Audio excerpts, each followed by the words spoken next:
வணக்கம் மக்களே. ஸோ இந்த வீடியோவில் 3 டாப்பிக்கை பற்றி டிஸ்கஸ் பண்ண போகிறோம். பாயிண்ட் நம்பர் 1 என்ன அப்படின்றது பார்த்தீங்கன்னா, ஸோ இந்த ஃபுட் இஷ்யூ ஒரு பிரச்சனையாக போயிட்டு இருந்தது. அந்த இடத்துல வந்து ஒரு பக்கம் ஸோ இந்த குட்டி பாஸில் இருக்க வந்து இவர்கிட்ட கேட்குறாங்க, ஒரு பக்கம் பிரதீப் கிட்ட, நீங்கள் அவங்க இந்த மாதிரி பல பிளான்கள் போட்டிருக்காங்க, பல பிளான் எக்ஸிக்யூட் பண்ண போகிறாங்க. ஸோ நாங்கள் வந்து தண்ணியை நிறுத்தலான்னு பிளான் பண்ணியிருக்கோம், நீங்கள் எப்படி எங்கள் டீமாக இருக்கீங்களா எப்படி அப்படின்னு கேட்கும்போது, நான்லாம் டீமாக வரலங்க, நான் பாட்டுன்னு தனியாக கேம் விளையாடிருங்க, நீங்கள் தனியாக இருங்க, நான் தனியாக விளையாடுறேன் அப்படின்ற மாதிரி ஒரு பக்கம் பிரதீப் சொல்லிடுறாரு.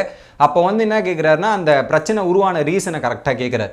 ஏங்க, ஸோ அவங்க போர்டில் எழுதிட்டு கொடுக்குறது செய்கிறதுக்கு என்னங்க ஆக போகுது? பிரெட்டை டோஸ்ட் பண்ணி ஆம்லேட் போட்டு கொடுக்குறதும் அந்த இதில் மாற்றி மாற்றி வைக்கிறதுக்கு அவ்வளோ வேலை இல்லையா? நம்பர் தானே போட்டிருக்காங்க. வாயில் சொல்கிறதுக்கும் அந்த போர்டில் நம்பர் போட்டிருக்கும் என்ன டிஃப்ரென்ஸ் இருக்குது? ரெண்டுமே ஒன்று தானே. எதுக்கு இவ்வளோ சண்டை போட்டுருங்க அப்படின்ற மாதிரி ஒரு பக்கம் கேட்குறாரு. கரெக்டான நியாயம் தான், அதைத்தான் நான் போன வீடியோவில் சொல்லியிருந்தேன். கரெக்டான கேள்வி தான் பிரதீப் கேட்டிருந்தாரு. ஸோ இந்த பக்கம் கேட்டுகிட்டே இருக்கும்போது பார்த்தீங்கன்னா, ஸோ விஷ்ணு சரி நீங்கள் தனியாக விளையாடிங்கப்பா போய்ங்கப்பா அப்படின்ற மாதிரி பேசிட்டு, நாளைக்கு காலைல நீங்களே சமைச்சிருங்க, நீங்கள் எல்லாத்தையும் பண்ணிடுங்க, சமைச்சிடறேன் எல்லாத்தையும் பண்ணிடுங்க அப்படின்னா சொல்லிடுறாரு பிரதீப். சமைச்சுக்கிறேன் எல்லாத்தையும் பண்ணிக்கிறேன், நீ அப்படியே ஜெயிலுக்கு போயிரு அப்படின்ற மாதிரி. ஸோ பாயிண்ட் பேசினது எல்லாமே கரெக்ட். ஒரு பக்கம் பிரதீப் பேசின பாயிண்ட் எல்லாமே ரைட்டாக இருந்தது.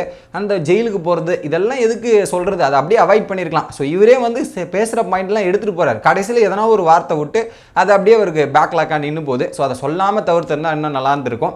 இது ஒரு பக்கம். ஸோ இதில் என்னென்னா, ஸோ இந்த விஷயத்தையும் போய் டேரெக்டாக வந்து அந்த பிக் பாஸ் வீட்டுக்கு சொல்லிட்டாங்க. என்னென்னா, தண்ணியை நிறுத்துற மாதிரி ஒரு பிளான் போட்டுட்ருக்காங்க. ஸோ நீங்கள் சொல்கிறத பொறுத்து தான் இருக்குது, நான் அந்த டீம் கூட தண்ணியை நிறுத்துற மாதிரி இருக்குவா இன்னமா இருக்குவான்ற மாதிரி இந்த பிக் பாஸ் வீட்டார்கிட்ட போய் கேட்குறாரு.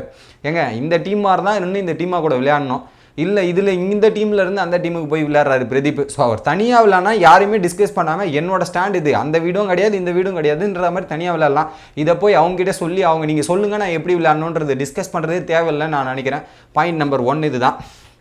பாயிண்ட் நம்பர் 2 என்னென்னா, ஸோ அங்கே ஒரு பிரச்சனை போயிட்டுருக்கு, இந்த 2 வீட்டுக்கும் போயிட்டுருக்க டைமில் பார்த்தீங்கன்னா, ஸோ இங்கேருந்து கேப்டன் குட்டி பாஸ்லேருந்து அங்கே பிக் பாஸ் கேப்டன் போயிட்டு ஒரு விஷயத்தை சொல்கிறார். என்னென்னா, ஸோ இந்த மாதிரி அவங்க கண்டிஷன் சொல்லியிருக்காங்க, என்ன சொல்கிறீங்கன்னும் போது ஒரு பாயிண்ட்டுக்கு மேலே நிக்சன் செம்மையாக டென்ஷன் ஆகிட்டான். என்னென்னு பார்த்தீங்கன்னா, என்னங்க நீங்கள் அவங்க இந்த மாதிரி நம்மளை டான்ஸ் ஆடுறாங்க, அசிங்கப்படுத்துகிற மாதிரி இமுலேட் பண்ணுறாங்க, இதெல்லாம் பண்ணுறாங்க, அதெல்லாம் பொறுத்துக்கிட்டு வந்து கூலாக பேசிக்கிட்டு போய் இதெல்லாம் பண்ணலாம் அப்படின்றீங்க. ஸோ நீங்கள் அவங்க பண்ணாங்கன்னா நம்ம அதுக்கேற்ற மாதிரி பண்ணணும், பதிலடி கொடுக்கணும், அந்த ஃபோர்ஸும் அந்த ஃபயர் உங்ககிட்ட இல்லையே, அதுக்கேற்ற மாதிரி பண்ணலாமே அப்படின்னோடனே நிக்சனுக்கு அந்த பக்கம் விருப்பம் இல்லை. ஏன்னா அவர் பொறுமையாக போகலாம் இதுமாக போகலான்னு போது, ஸோ அந்த ஏற்றுக்கிற மனப்பான்மை இல்லை. அவங்க என்ன வேணாலும் பண்ணிகிட்டு இருக்கணும், எல்லாத்தையுமே பொறுத்துக்கிட்டு போகிற அளவுக்குலாம் நம்ம இல்லை அப்படின்ற மாதிரி நிக்சனோட பாயிண்ட் இருக்குது.